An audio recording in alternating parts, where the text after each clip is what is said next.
Stéphanie Ferrat, établie à Ampus, nous accueille dans son atelier pour nous expliquer comment, après avoir été attirée par le monde de l'équitation, elle en est arrivée à devenir plasticienne.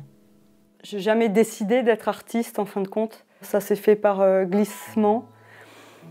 J'ai bifurqué parce que je me suis rendu compte que je n'avais pas ce rapport professionnel avec les chevaux. Enfin, j'avais pas envie. Je suis rentrée en formation pour le monitorat, mais j'avais pas envie de ça. Et donc, un peu par dépit, je suis rentrée aux Beaux-Arts. Parce que j'avais toujours bricolé, parce que j'étais comme ça, avec une espèce de créativité. Et en fait, ça me correspondait bien. Mes œuvres sont très axées sur l'organique, le végétal, mais plutôt l'organique, je dirais. J'ai toujours vécu à la campagne. Et c'est un lieu qui est important pour moi. J'ai toujours ce lien à l'animal et à la terre.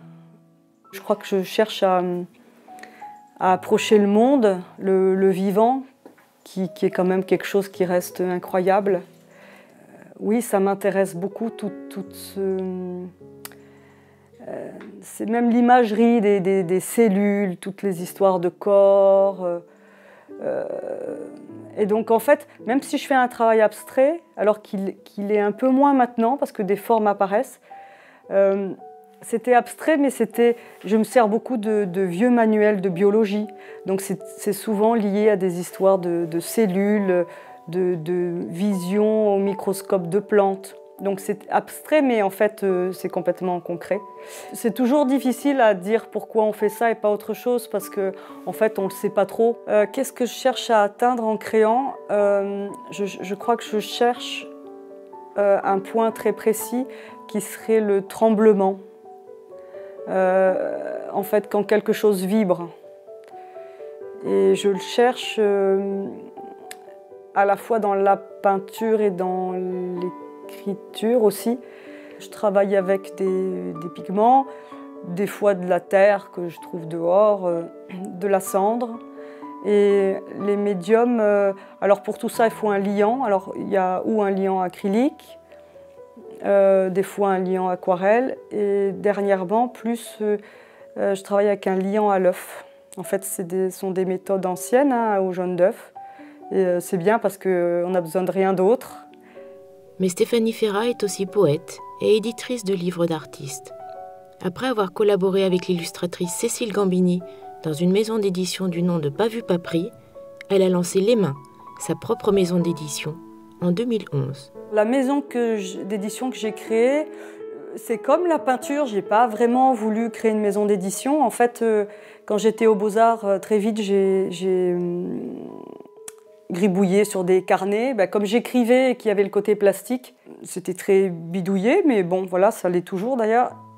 Et puis après, j'ai acheté une petite presse typo, donc la typographie, les lettres en plomb, comme ça se faisait à l'ancienne. Et c'était l'époque où les imprimeurs passaient à l'imprimerie actuelle.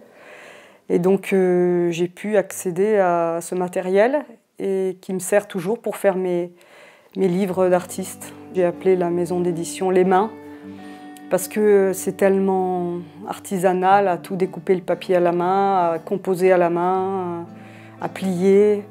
Ce sont donc des livres qui sont tirés à 30 exemplaires. Donc c'est un très faible tirage et chaque exemplaire est peint directement dans le livre.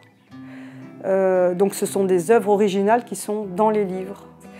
Et puis j'aime voir aussi comment ça fonctionne avec d'autres peintres. Donc c'est un peu le propre des maisons d'édition comme ça, de petits tirages, c'est de pouvoir collaborer avec d'autres univers.